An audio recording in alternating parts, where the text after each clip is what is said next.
So we have some rather hot topics that the stack is building on those hot topics. And so we may as well dive right into this one. And this is, and it's underlined, in your mind, not the law, but morally, is an abortion a murder in the same way that it is murder if one of us in the audience is unjustly killed or if a mother kills her 1-year-old? And in your opinion underlined, of the U.S. Constitution, is there actually a right to mothers, right of mothers to kill their preborn children in the 5th and 14th Amendments as suggested in the Supreme Court? There you go. Who's going to be willing to take the mic first? Vito, you've got the mic. He does. You're up. This was got us in trouble the last No. time. Mic's not on. This is what got us in trouble last February. This is where I was misquoted and lied about in the paper. This issue, I've been polling those that have been responding, saying that we need to make sure that we criminalize this. I've been polling, responding. So are you ready to try the mother for killing her baby? Yes. For murder? Yes. And resoundingly the answer is yes. It's time to criminalize abortion.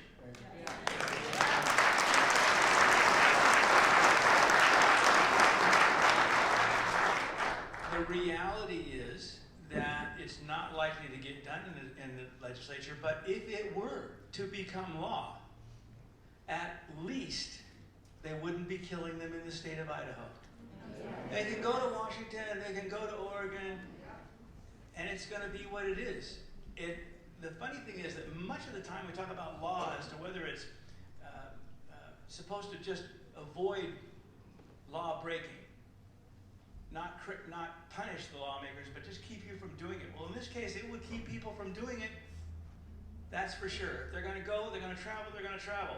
So, as difficult as the answer is, it's murder, and we have to define it as murder because it's killing another. Amen.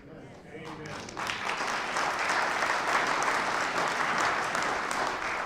I have people that I work with that insist that it's their body, and I cannot get through to them that once conception occurs, there's a new living being. They don't understand that. It doesn't make sense to them. And so they continue to argue about the woman's body. It's not about her body. It's about the new baby. So I've got to say, conscience, absolutely. Whether it's going to come down to, actually trying the woman, she'll probably go somewhere else. She'll leave the state. Let that be.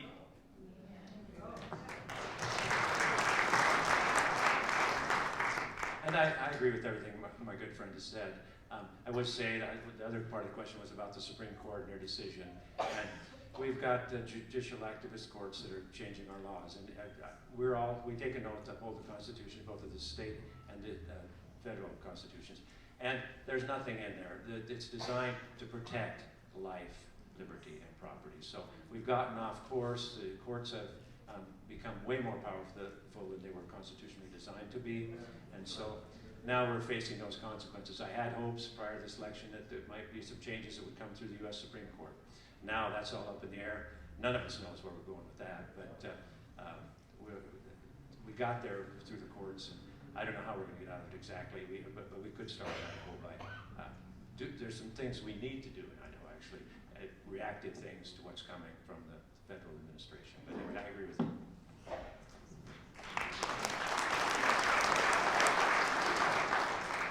I've had quite a few conversations with some folks that do support the rights for abortion.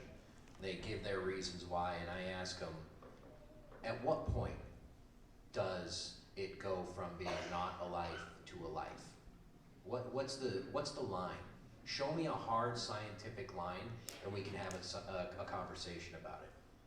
But you can't do that because there is no line for them. There is no way they can take science and draw a line. On this day, it is not a life, and on this day, it is. And therefore, we have a moral obligation to be cautious and protective of that unborn child. We have to take a moral stand to say, we don't know when it goes from being, in their terms, a collection of cells with the potential of life to being a life. But that's not good enough. That is not good enough to take a stance as individuals. We need to say, we have to, if there is even an ounce of uncertainty, we have to do everything we can to protect the child from the moment of conception all the way through the end of its long life. We owe that to every citizen sitting in this room today. We owe it to every person from the beginning of their life to the end of their life to do what we can to protect their life. And they are no less a person than anyone sitting in this room.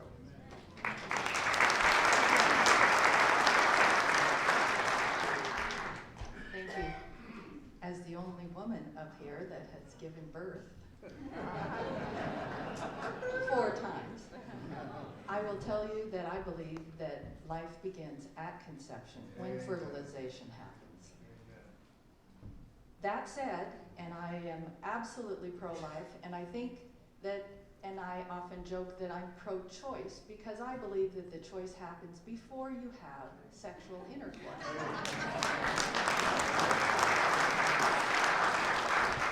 And the responsibility then is yours.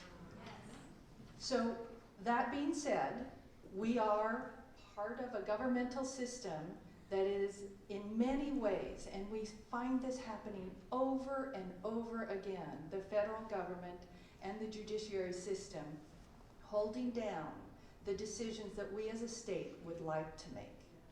And we work every single session trying to push back against the Roe versus Wade and abortion restrictions that we're held to. And we will continue to do that. As was said by Senator Riggs, we had high hopes from this last administration, or actually I think that was Representative Mendive. You get credit too.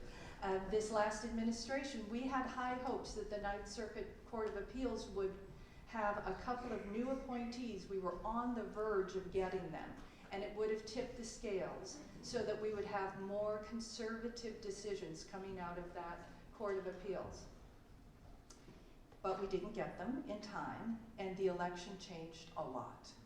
So in 2 years, it is really incumbent on all of us to make sure that the House changes back, in DC, in Congress, and that we get a good basis for 4 years from now so we can go forward and change our federal administration, change the presidency, change the White House, and continue down the road of improving the legal situation so that Idaho can make the decisions for our own state on this really important topic of life.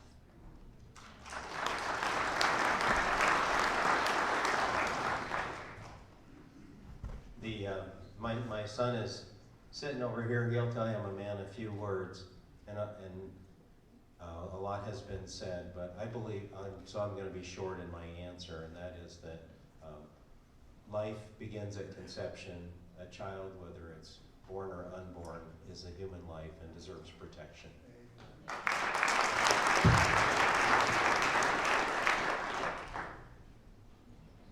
think you're going to beat me on the short answer, but I was going to try to do that too. I don't think there's any question that life begins at conception. Rights should begin at that time. I view myself as an equal opportunity pro-life person. You put a pro-life bill in front of me, I'm going to vote for it.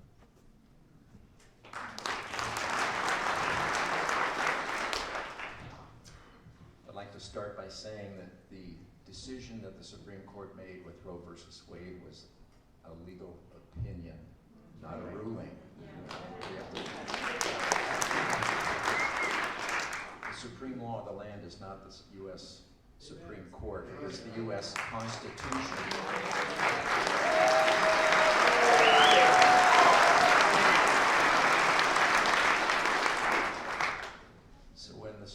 Court tortured the 14th Amendment to try and find a right of privacy that is their opinion only. And I think most of Americans agree that that is not in the 14th Amendment.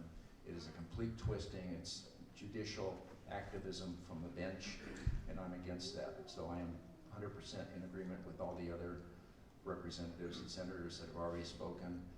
I'd like to make another statement too. Some of the opponents, some of the pro-choice folks claim that they're following science. Well, my question to them is, how many brains do you have? And boy, that you can interpret that the way you want to. I'll give you several different numbers. How many hearts do you have? How many livers do you have? How many fingers do you have? If the answer is you have more than one brain in your body, that second brain is not yours. It is a sacred child of God. We have to protect that.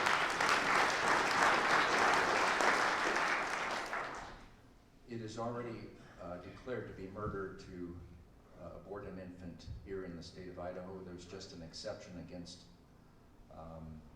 prosecuting the mother. So we have to just take the next step and make sure that we use the law equally across all different violators of the law.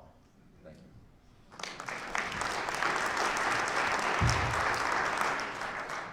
It's kind of hard not to get emotional on this topic when you just watch the miracle of life for me 8 weeks ago, and then to fight for that life over the last 8 weeks, and to see that some people can just so easily throw that away. Absolutely pro-life conception. I'm open to any statute that will help save lives of unborn children. I think that's incredibly important. Last year, I believe it was last year, we passed a law that if Roe v. Wade was ever overturned, it would instantly become illegal in Idaho. I think we called it the preemption law. So certainly support any pro-life legislation.